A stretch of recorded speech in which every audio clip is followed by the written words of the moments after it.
네, 전산회계 1급 86회 기출문제 풀이 이론편을 시작하겠습니다.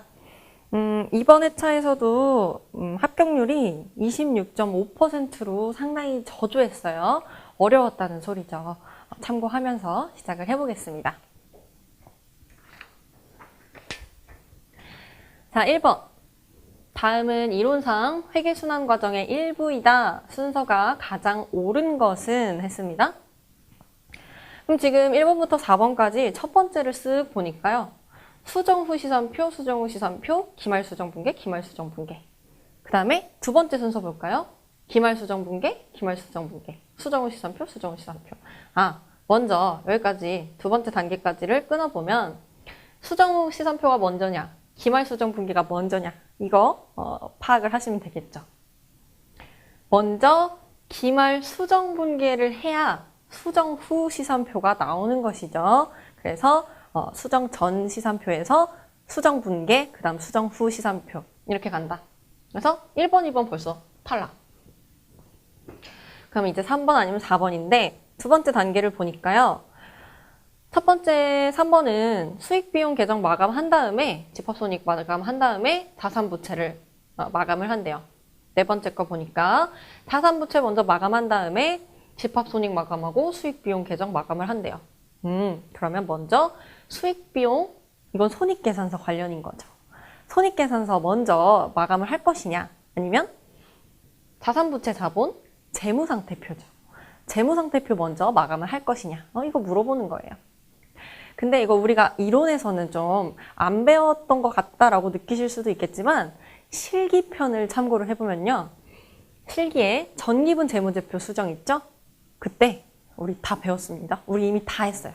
뭐냐면 손익계산서가 잘못됐다. 그러면 수정하죠. 손익계산서 먼저 수정하고요.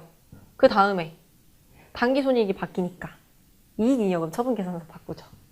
이익잉여금 손익계산서, 아니 처분계산서 바꾸죠. 그 다음에 미처분 이익잉여금이 바뀌기 때문에 재무상태표를 그 다음에 마지막에 바꿔주는 거예요.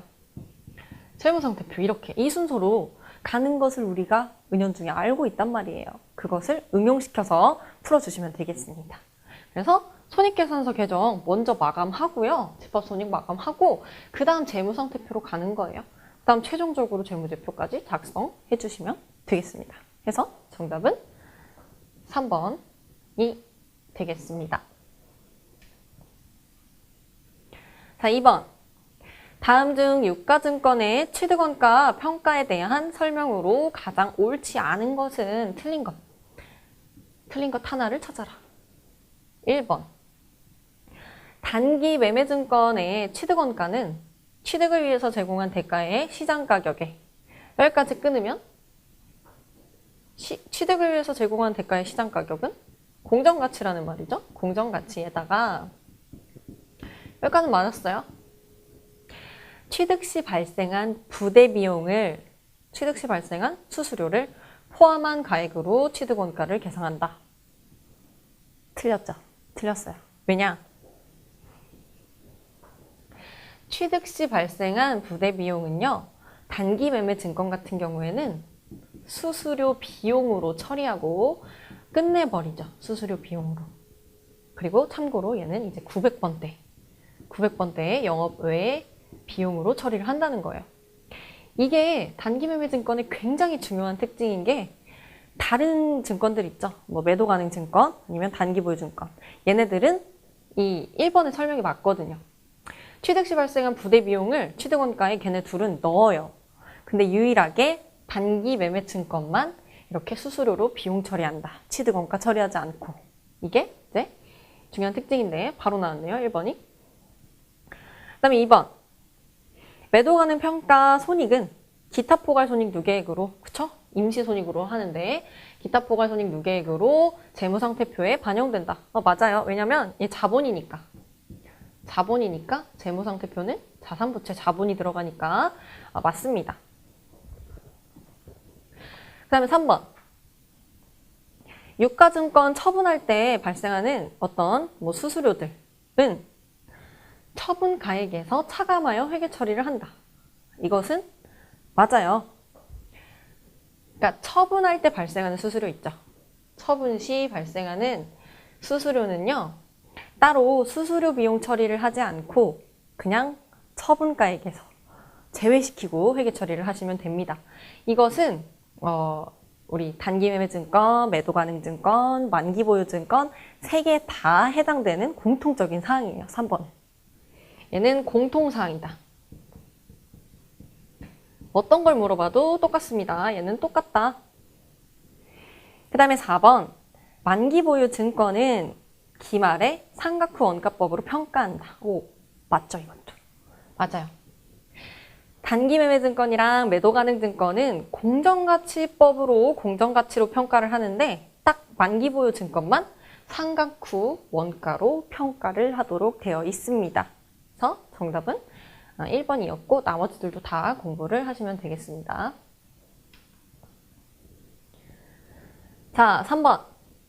다음 매출채권에 관한 설명 중에서 가장 잘못된 것은 일단은 매출채권이라는 것 자체는 우리가 일반적인 상거래에서 판매를 하고서 외상으로 한 것을 매출채권이라고 하는 것이죠.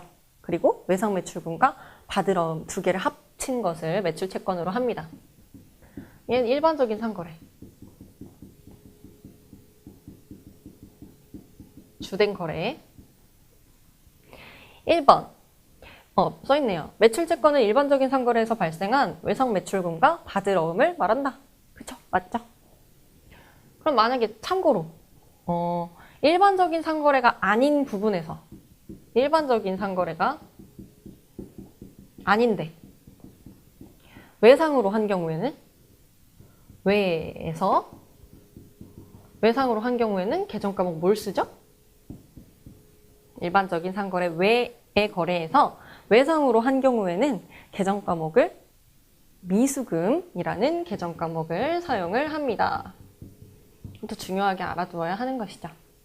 그 다음에 2번 매출채권과 관련된 대손충당금은 대손 발생 전에 사전적으로 설정해야 된다. 그렇죠.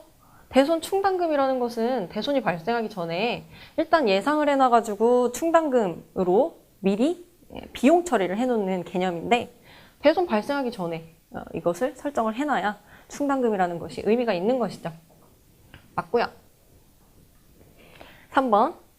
매출채권은 재무상태표에 대손충당금을 표시하여 회수 가능한 금액으로 표시할 수 있다. 이건 뭐냐면 이렇게 재무상태표에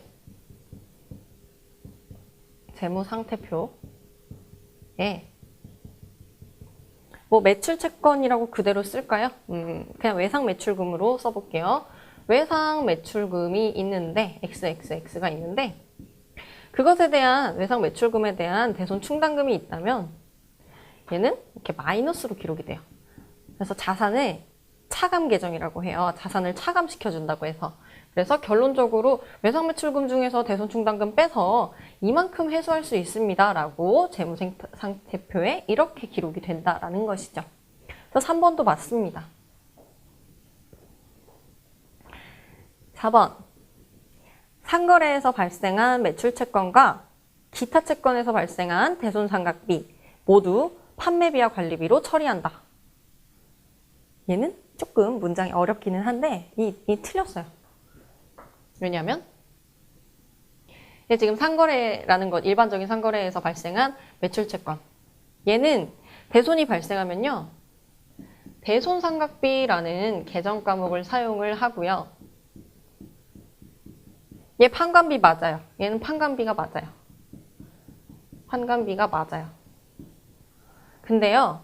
기타 채권에서 발생한 대손상각비는요. 기타 채권 뭐예요? 미수금 아니면 대여금. 우리가 일반적인 상거래 외에서 돈 받을 수 있는 채권들 2가지 정도 공부를 하죠. 기타 채권에서 발생한 대손상각비는요. 기타의 대손상각비라는 계정과목을 사용을 하는 것이고 얘는 판매관리비가 아니라 영업외 비용으로 처리를 합니다. 영업외 비용으로 처리를 한다. 두 개가 다르죠? 얘는 이제 영업과 관련된 비용이고 판매관리비, 그다음에 이 기타의 대손상급비는 영업과는 관련 없지만 비용이다라는 것이니까 중요성의 측면에서 이런 판관비가 더 영업활동에 나타내는 비용이기 때문에 더욱 조금 더 중요하게 관리를 합니다. 자, 그래서 정답은 4번이 되겠고요. 그다음에 4번. 다음은 회계상거래에 결합관계를 표시한 것이다. 옳지 않은 것은? 그래서 보니까 거래가 1번부터 4번까지 있고요. 이 상태에서 거래 결합관계. 차변은 자산의 증가냐? 대변은 자산의 감소냐? 이런 것들을 나타내고 있으니까 이런 문제는 하나하나 분개를 해봐야 되는 문제가 되겠습니다. 그럼 분개해보죠. 1번. 대형 가습기를 150만 원에 현금 구입을 했대요.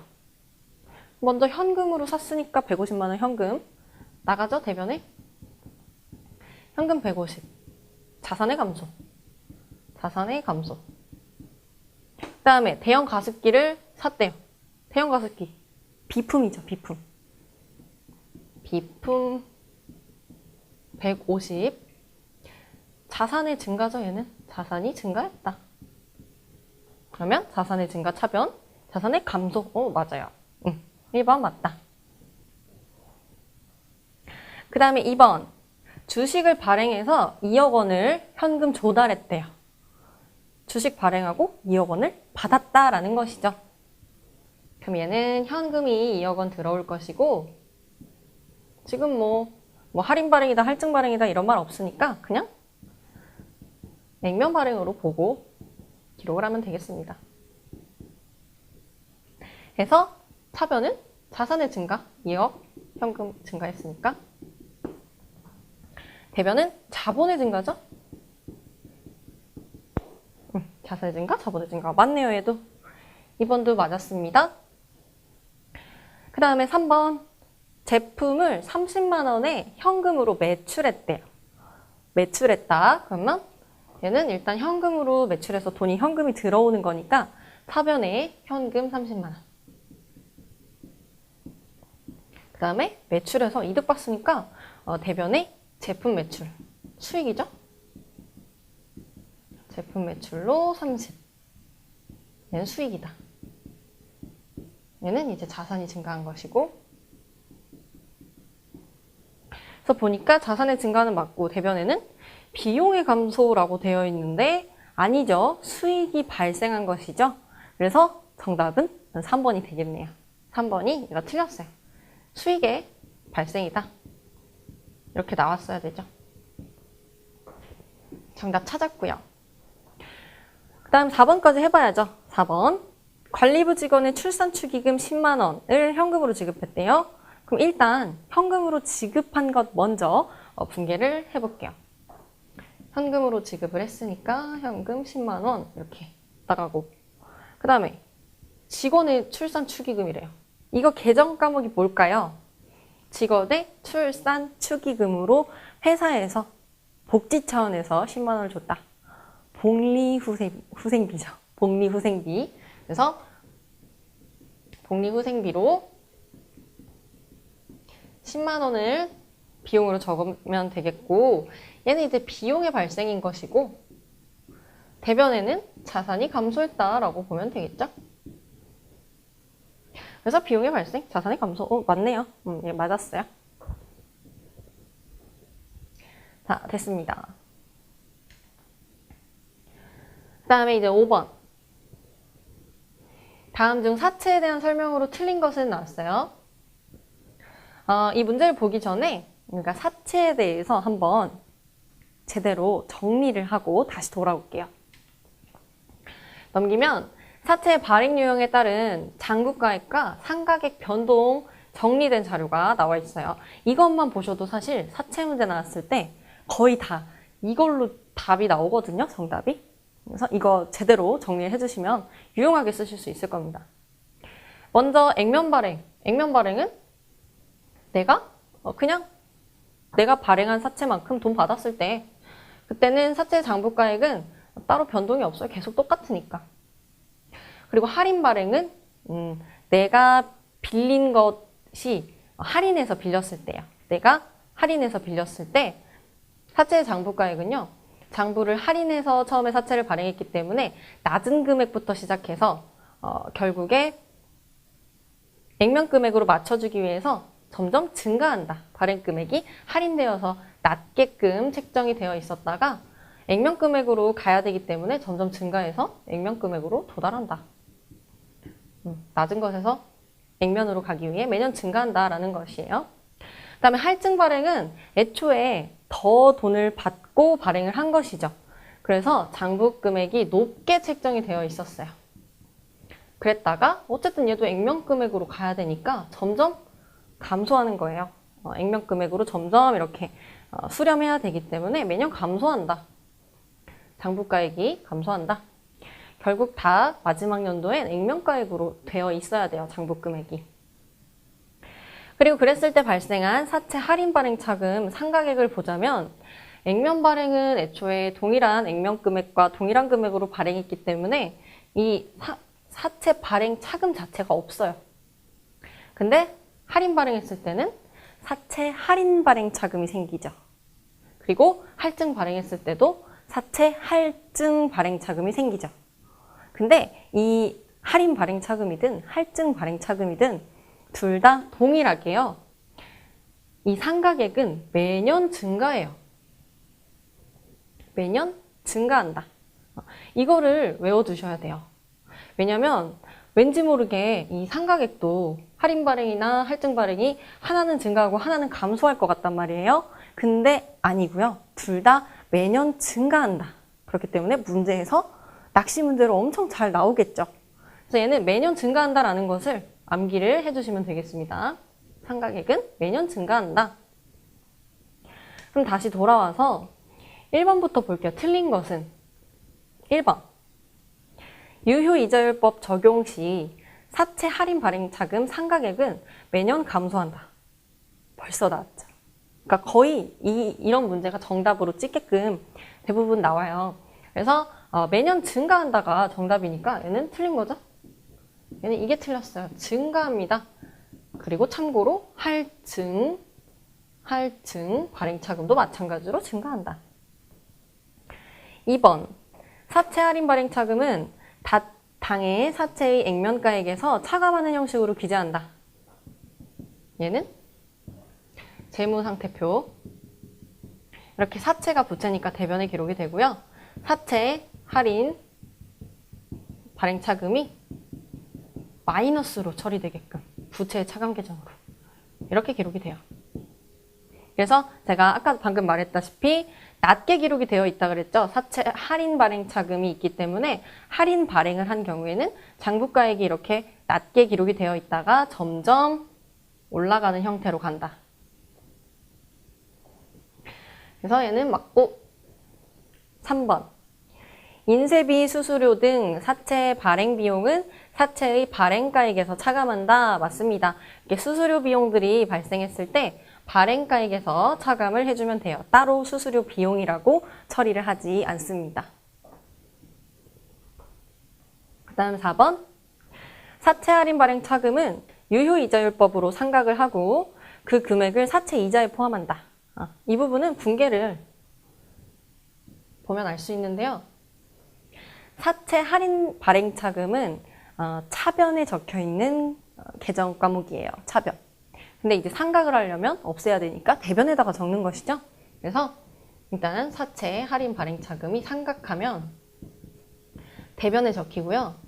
그리고 또 이자는 우리가 사채를 발행한 입장이기 때문에 이자를 지급해야 되잖아요. 그래서 돈을 지급한단 말이에요. 예를 들면 뭐 현금 이자로 지급을 했다고 할게요. 그럼 현금 지급했으니까 대변에 적히죠. 그래서 이 금액들을 다 합해서 이자 비용으로 우리는 계상을 합니다. 이렇게. 그럼 이 문장을 다시 한번 읽어보면 사채 할인 발행 차금은 상각을 하는데 그 금액을 사채 이자에다가 포함한다. 이자는 사실 원래 이 현금 준 건데 사채 할인 발행 차금 금액까지 합쳐가지고 이자 비용으로 계상을 하기 때문에 그 금액이 포함된다라는 것이 맞는 문장이 되겠습니다.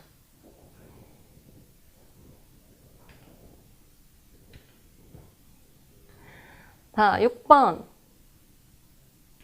다음 중 부채로 분류할 수 없는 계정 과목은 부채, 갚을돈, 1번 당좌차월. 당좌차월은 단기 차입금이죠. 계정 과목이 단기 차입금. 단기 차입금 뭐예요? 부채죠. 단기적으로 돈 빌린 거니까 갚아야 될 돈 부채 맞죠? 맞고. 그다음에 외상 매입금. 외상으로 일반적인 상거래에서 외상으로 사온 거니까 갚아야 될 돈 맞고요. 부채 맞고요. 그다음에 4번부터 볼게요. 미지급 비용. 비용으로 쓰긴 썼는데 돈을 아직 안 낸 비용을 미지급 비용이라고 하죠. 그래서 얘는 부채가 맞아요. 돈 갚아야 돼요. 3번 대손충당금. 대손충당금은 외상 매출금에서 이렇게 대손충당금을 마이너스 쳐서 기록을 하잖아요. 이것은 자산의 차감 계정이다. 자산을 차감해주는 계정입니다. 자산의 차감 계정이에요. 자산을 마이너스 해주는 계정이지 부채는 아니에요. 그러니까 자산을 그냥 마이너스 약간 특수한 계정이고 부채는 아니니까 얘가 정답이 되겠습니다. 자, 7번. 자본금 1,000만 원인 회사가 현금 배당, 자본금의 10%를 현금 배당한대요. 그럼 얼마예요? 현금 배당? 자본금의 10%. 100만 원을 현금 배당을 한다. 100만 원을 현금 배당을 하고, 그 다음에 주식 배당도 한대요. 자본금의 10%. 오, 주식 배당. 자본금의 10%. 또 1,000만 원이네요? 을 각각 실시하는 경우에 이 회사가 적립해야 할 이익 준비금의 최소 금액은 얼마인가? 현재 재무상태표상 이익 준비금의 잔액은 50만 원이다. 그럼 여러분, 이익 준비금의 최소 금액은 얼마로 해야 되는지 일단 퍼센테이지를 기억을 하셔야지 풀 수 있죠. 이익 준비금은요, 잘 기억하셔야 돼요. 현금 배당액의 최소 10%를 적립을 하는 거죠. 주식 배당액은 관련이 없다. 주식 배당액은 관련이 없다. 그러니까 이건 낚시라는 거죠. 그냥 현혹시키는 그런 자료예요. 주식 배당이. 얘는 필요 없다. 오로지 현금 배당에 한해서만 이익 준비금을 적립을 시키는 것이다. 그런데 최소는 10%고 한도가 있어요. 한도가 뭐냐면 자본금의 50%까지. 자본금의 2분의 1까지를 한도로 적립을 시키는 것인데, 그럼 자본금의 2분의 1은 500만 원이잖아요. 500만 원까지 적립을 시키는 것인데 지금 이익준비금의 잔액은 50만 원밖에 없대요. 아직 450만 원이나 남아있어요. 충분하죠? 그러니까 한도도 아직 한참 남았고 이 상태에서 100만 원의 10%를 적립을 시키면 최소 적립금액이 되는 것입니다. 그래서 10만 원이네요. 그러면 10만 원이 정답이 되겠습니다. 얘는 100만 원의 10% 이렇게 현금 배당만 해당된다는 것이 너무너무 중요한 포인트라고 생각하시면 되겠습니다. 7번 끝났고요. 8번. 다음 중 일반 기업 회계 기준에 의한 수익 인식 기준으로 틀린 것은? 수익 인식 기준. 언제 수익으로 인식할 것이냐? 언제 팔린 것으로 볼 것이냐? 1번. 위탁 판매. 위탁 판매라는 것은 내가 누군가에게 수탁자라고 하죠. 수탁자에게 물건을 맡기고 대신 좀 팔아주세요. 대신 수수료 드릴게요. 이게 이제 위탁 판매죠. 그랬을 때 실제로 진짜 팔린 것은 수탁자가 제3자한테 판매했을 때 진짜 나도 팔린 것으로 볼 수가 있는 것이죠. 수탁자에게 보냈을 때가 판매 시점이 아니고 수탁자가 제3자에게 판매한 시점이 수익인식 기준 시점이 맞다. 정답. 2번. 반품 조건부 판매, 시용 판매. 이것은 뭔가 조건이 있는 판매예요. 뭐 어떤 기한까지는 우리가 봐줄 테니까 사용해보시고 결정하세요. 이 기간까지 사용을 결정해주세요. 결정 안 하면 그냥 사용하는 것으로 보겠습니다. 이런 식으로 조건이 있는 거. 그랬을 때 판매 인식 기준은요. 구매자가 인수를 수락한 시점 혹은 그 반품 기간의 종료 시점. 그때까지는 수익으로 인식 못하고 그 이후부터가 판매가 됐다라고 볼 수가 있다. 맞습니다. 3번. 상품권 판매. 상품권을 판매했을 때는 언제가 수익 인식 기준이냐면 상품권 판매한 날이 아니고요. 틀렸고요.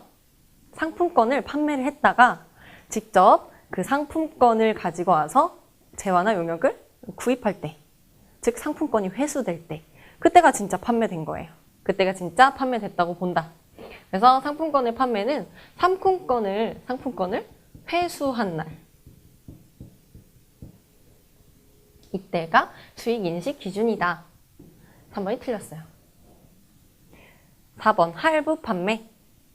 할부 판매는 이런 거죠. 뭐 6개월 할부, 12개월 할부. 그랬을 때 우리가 백화점에서 뭐 되게 비싼 옷을 큰맘 먹고 샀어요. 6개월 할부로 긁었어요. 그러고 택 떼고 입고 나왔어요. 그 순간 내 거죠? 그 순간 내 거. 인도 받은 순간 사실 뭐 조금 환불 기간이 있긴 하지만 일반적으로 입고 다니면 끝이죠.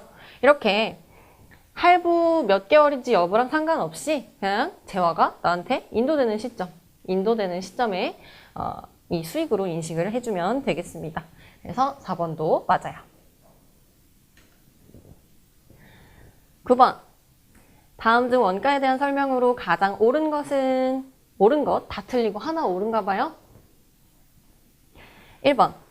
직접 노무비는 기초 원가에 포함되지만 가공 원가에 포함되지는 않는다. 자, 직접 재료비가 있고 직접 노무비가 있죠? 그 다음에 제조 간접비가 있어요.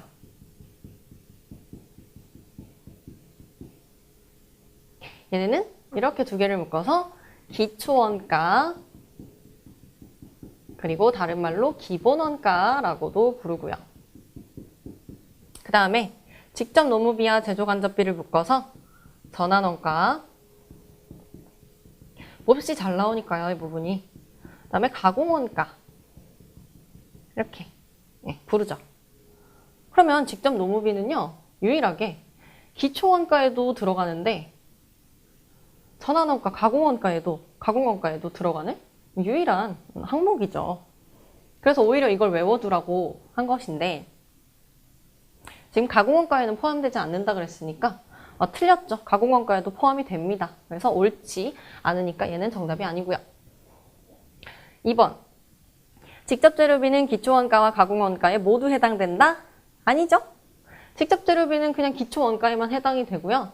모두 해당되는 건 직접 노무비밖에 없어요. 땡, 틀렸다. 3번.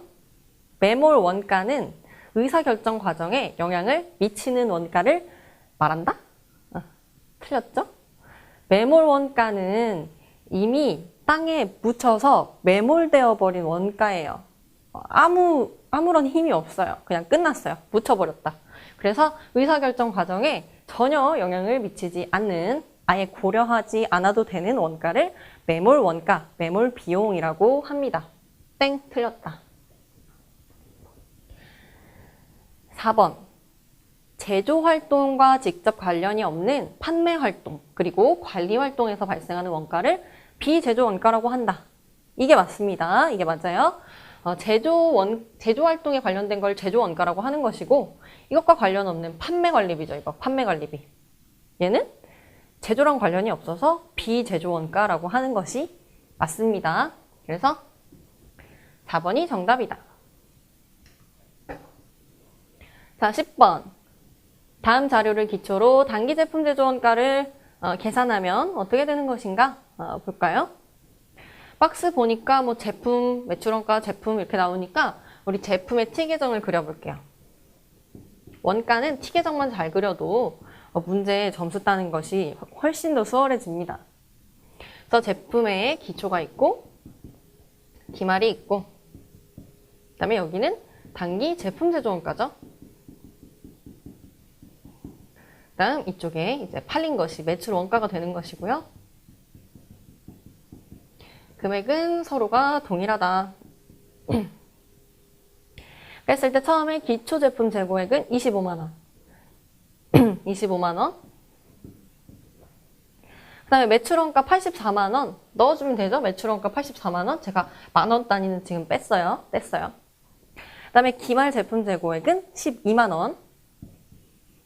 이렇게 하니까 요거 구하라는 것이고, 대변에 합계액 나오죠? 96만 원. 그러면 동일하니까 여기도 96이 나올 테고, 단기 제품은 96만 원에서 25만 원 빼면 되겠죠? 그러면 71만 원이 되겠다. 10번에 71만 원이 되겠습니다. 맞아요.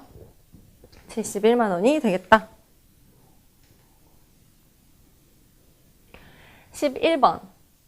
다음 중 보조부문 원가의 배부 방법에 대한 설명으로 옳지 않은 것은? 자, 보조부문의 원가 배부 방법은 세 가지가 있죠. 세 가지. 직접 배부법, 단기 배부법, 상호 배부법, 이렇게 세 가지가 있죠. 항상 외워두시고요. 그래서 1번부터 볼게요. 상호 배부법은 단기 배부법에 비해서 순이익을 높게 계산하는 배부 방법이다. 아, 이거 막 그냥 보면 좀 그럴싸하긴 할 수도 있는데 이게 틀린 거예요. 이게 틀렸어요. 벌써 1번부터 정답이 나왔는데요. 왜 틀렸냐면요. 어떤 보조부문 원가이든지 간에 예를 들어보죠. 보조부문이 있고 뭐 두 개가 있다 칠게요. A랑 B가 있다. 보조부문이. 그다음에 이제 제조부문이 있죠. X, Y가 있다 칠게요. 있을 때 얘가 10만 원이 있었고 20만 원이 있었고 뭐 30만 원, 40만 원 이렇게 있었어요. 그러면 이 어떤 보조부문 원가 배부 방법인지에 따라서 이 A가 X한테, A가 Y한테 조금씩 다르게 배부가 될 수는 있지만 원가 방법에 따라서. 하지만 동일한 한 가지의 결과는요. 이 10만 원과 20만 원이 전부 다 X든 Y든 이렇게 배분이 된다는 거예요. 결국에는. 어디로 갈지는 방법에 따라서 조금씩 달라질 수는 있겠지만 결론은 A는 제로가 남는 것이고 B도 제로가 남는 것이고 X와 Y에 이 30만 원이 뿌려진다는 거죠. 그래서 결론적으로 각각의 얼마인지 몰라도 전체 금액은 10 더하기 20 더하기 30 더하기 40 100만 원이 된다는 거예요. X 더하기 Y가 원가가 100만 원이 되도록 분배는 된다는 거죠. X가 몇인지 Y가 몇인지는 방법마다 달라지겠지만. 그럼 여러분 순이익은요? 매출액에서 뭐 이 원가 빼고 뭐 판매 관리비 빼고 뭐 이런 것들이잖아요. 그러니까 원가는 그냥 어떤 방법을 써도 100만 원인 건 동일한 거예요. 100만 원인 건 동일하다. 회사 전체 입장에서 보면. 근데 만약 문제에서 뭐 X의 순이익은 달라질 수 있다. Y의 순이익은 달라질 수 있다. 이러면은 맞는 말이지만 그런 구분 없이 그냥 회사의 순이익이 달라진다? 이러면 틀렸다는 거예요. 왜냐면 전체의 비용은 동일하게 100만 원일 테니까 뭘 쓰더라도. 그래서 순이익을 높게 계산하는 방법은 아닙니다. 다 동일합니다. 똑같아요. 틀렸고. 2번. 보조부문 원가의 배부 방법 중에서 가장 정확성이 높은 방법은 상호 배분법 맞죠? 전부 다 보조 용역 간의 수수를 다 인정을 해주는 것이니까 상호 배분법이 맞고요. 3번. 보조부문 원가 배부 방법 중에서 배부 순위를 고려하는 것은 단계 배부법. 단계 배부법. 맞습니다. 4번. 보조부문 원가 배부 방법 중에서 직접 배부법이 가장 단순한 방법이죠. 그냥 보조부문 사이에 용역수수가 하나도 없다고 무시해버리는 거니까. 그리고 배부 순위도 고려하지 않죠. 그냥 직접 제조 부문에 배부시키는 것이니까 맞습니다. 자, 12번. 개별 원가 계산과 종합 원가 계산의 차이점을 설명한 것 중에서 틀린 것. 이 두 가지를 구분하는 문제가 굉장히 잘 나와요. 근데 일단 가장 큼지막한 특징을 보면 개별 원가 계산 같은 경우에는 얘는 가장 중요한 특징이 제조간접비를 배부하는 것. 이게 제일 중요하다. 제조간접비 배부. 그리고 또 하나, 소량 생산. 이게 가장 뼈대를 이루는 특징이고요. 그 다음에 종합원가 계산의 가장 큰 특징은 얘는 이제 완성품 환산량으로 배분을 하는 것이고, 이걸 구하는 것이 제일 중요한 것이고, 그 다음에 대량 생산을 한다. 그리고 뭐 조금 더 보면은 개별 원가 계산은 좀 더 정확할 테고, 하나하나 원가 계산을 하는 거니까. 얘는 그냥 대량으로 생산하기 때문에 한꺼번에 합쳐서 퉁치는 방법이니까 조금 부정확하지만 편하죠. 간단하다. 이 정도 특징을 일단 구분할 수 있겠죠. 더 틀린 거 찾아라. 1번. 종합원가 계산은 대량 생산에 적합하다. 맞죠? 맞고. 2번. 개별 원가 계산은 종합원가 계산에 비해서 정확한 원가 계산이 가능하죠. 그쵸? 개별적으로 원가를 계산을 하는 것이니까. 3번. 개별 원가 계산은 직접비, 간접비의 구분과 제조간접비의 배부가 중요한 방식이다. 이거 맞아요. 개별 원가 계산은 직접 간접비로 구분한 다음에 이 간접비를, 제조간접비를 배부를 하는 거. 맞죠? 그 다음 4번. 종합원가 계산은 작업 원가표에 의해서 원가를 배부한다. 이게 틀렸어요. 종합원가 계산은요, 일단 작업 보고서에 의해서 원가를 계산을 해서 완성품 환산량에 의해서 배부를 해요. 그리고 이 작업 원가표는 언제 쓰냐면 개별 원가 계산에서 사용하는 거예요. 개별 원가 계산에서 작업 원가표를 보고서 이렇게 계산을 합니다. 그래서 4번이 틀린 것이다. 체크를 해주시면 되겠고요. 이제 13번. 다음 중 부가가치세법에 대한 설명으로 옳지 않은 것은 다 맞는데 하나 틀렸다. 1번. 부가가치세는 일반적인 소비세이며 일반 물품들에 다 붙는 소비세이며 간접세에 해당한다. 맞습니다. 간접세에. 1번, 2번. 현행 부가가치세는 전 단계 거래의 공제법이죠. 공제법을 채택하고 있다라고 나왔는데 이게 틀렸죠. 전 단계 세액공제법이죠. 전 단계 세액공제법이 우리나라 부가가치세법의 특징입니다.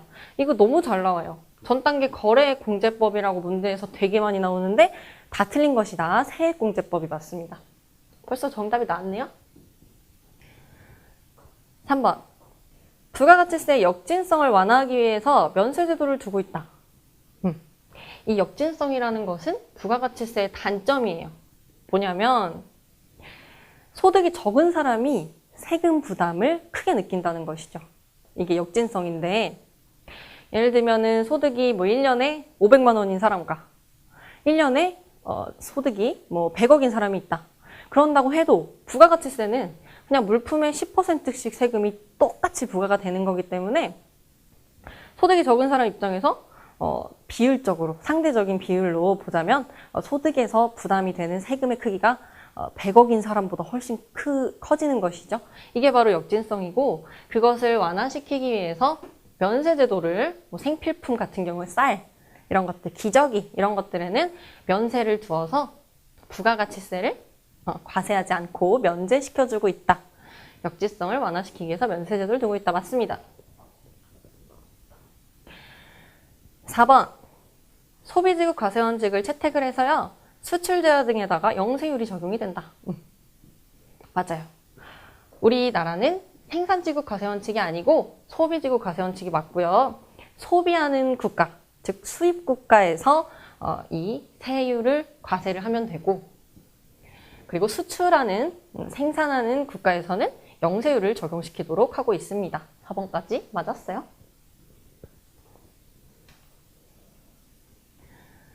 자, 다음 중 14번. 다음 중 부가가치세법상 재화의 간주공급에 해당하지 않는 것은 우리 재화의 간주공급은 대가를 수반하지 않는데 대가관계가 없는데 그래도 공급으로 보는 것을 간주공급이라고 하죠. 대가가 없는 거. 근데도 공급이다. 이거 살짝 정리를 해볼게요. 사실 간주공급은 뭐 내용까지 막 치밀하게 정리할 필요는 없고 어떤 것들이 있는지 정도가 시험에 잘 나와요. 그래서 크게 보면 4가지. 자가공급, 개인적 공급, 사업상 증여, 폐업시 잔존재화가 간주공급이고 이 자가공급에는 세 가지가 더 나눠져 있죠. 그래서 면세사업에 전용한다. 면세사업에 전용 이렇게 보시면 되고 그 다음에 비영업용 소형 승용차에다가 돈을 썼다. 매입세 공제 받았다가 여기다 썼다. 그러면 이것도 간주공급. 그 다음에 판매 목적으로 뭐 연구 목적, 실험 목적 이런 거 아니고요. 판매 목적으로 타 사업장에 반출을 하는 경우에는 자가공급에 해당이 된다라는 것. 이 정도 목록을 머릿속에 넣어주시고요. 이 중에서 세금계산서 발급 의무까지 정리를 해볼게요. 세금계산서는 딱 한 개만 발급 의무가 있는데 걔는 바로 3번에 판매 목적 타사업장 반출일 때 이때만 세금계산서 발급 의무가 있고 나머지는 발급 의무가 없다. 다시 한번 정리를 하고 다시 문제를 풀어보면요. 간주공급은 사업상 증여 있었고 폐업시 잔존재화 있었고요. 개인적 공급이 있었는데 현물 출자는요. 우리가 주식을 발행하는 대가로 현금이 아니고 어떤 물건으로서 대가를 받는 거예요. 그렇기 때문에 대가가 있는 거래죠. 주식을 발행했고 난 그것으로 현물을 받았으니까 대가가 있는 거래다 해서 간주공급이 아니고 그냥 실질적 공급이에요. 실질적 공급이다. 기억하시면 되겠습니다. 그 다음에 15번. 부가가치세법상 사업자가 행하는 다음의 거래 중에서 부가가치세가 과세되는 것은? 그러면 부가가치세가 과세되는 것을 고르라는 것은 다 면세인데 하나만 과세가 된다는 거네요. 다 부가가치세가 과세가 안 되는데 하나만 과세되는 것을 골라보면 되겠습니다. 얘는 사실 여러분들이 많이 헷갈려 하시는 부분이기 때문에 정리를 먼저 하고 다시 돌아올게요. 이 부분만 정리하시면 토지랑 건물, 면세인지 과세인지 확실하게 정리하실 수 있어요. 이거 잘 이용을 해보세요. 자, 건물 같은 경우에 건물을 공급한다. 임대랑 공급으로 나눠놨죠. 공급은 진짜 판매하는 거죠. 건물을 판매할 때는 원칙적으로 부가세와 과세가 돼요. 근데 국민주택 규모의 85제곱미터 이하의 주택을 팔면 면세입니다. 국민주택 규모를 팔면 면세다. 그러니까 주택에 어쨌든 하나인 거죠. 임대는요. 건물을 임대한다. 뭐 이렇게 빌려주는 거죠. 뭐 월세 살거나 이런 거 있잖아요. 근데 상가를 임대하면 과세예요. 주택을 임대하면 면세예요. 주택을 임대하면 지금 현재 부가세 면세다. 그 다음에 토지는요. 공급하면 무조건 면세입니다. 우리 토지는 면세 항목으로 배웠었죠. 그래서 토지는 면세가 전체 다 면세고 대신 임대는 좀 달라져요. 토지를 임대할 때요. 상가의 부수 토지면요. 과세. 주택 관련된 토지면 그것을 임대하는 것이면 면세라는 거예요. 그래서 이 부분 싹 정리를 해주시면 다시 한번 돌아가서 자, 부가세 과세되는 거 골라보죠. 1번 상가에 부수되는 토지의 임대. 상가에 부수되는 토지의 임대. 과세죠. 상가 관련된 것들은 거의 과세한다고 보시면 돼요. 상가들은. 주택에 대해서 혜택을 주는 거예요. 살아야 되니까. 거주를 해야 되니까. 그래서 상가 부수 토지는 과세가 된다. 그 다음 주택을 임대한다? 주택 임대하는 거? 면세죠. 주택. 그리고 국민주택 규모 이하의 주택을 공급한다? 면세죠. 그리고 토지의 공급은 무조건 면세. 자, 이렇게 공부를 해보시면 되겠습니다. 해서 86회 전산회계 1급 이론 문제, 기출문제 풀이 마치겠습니다. 수고하셨습니다.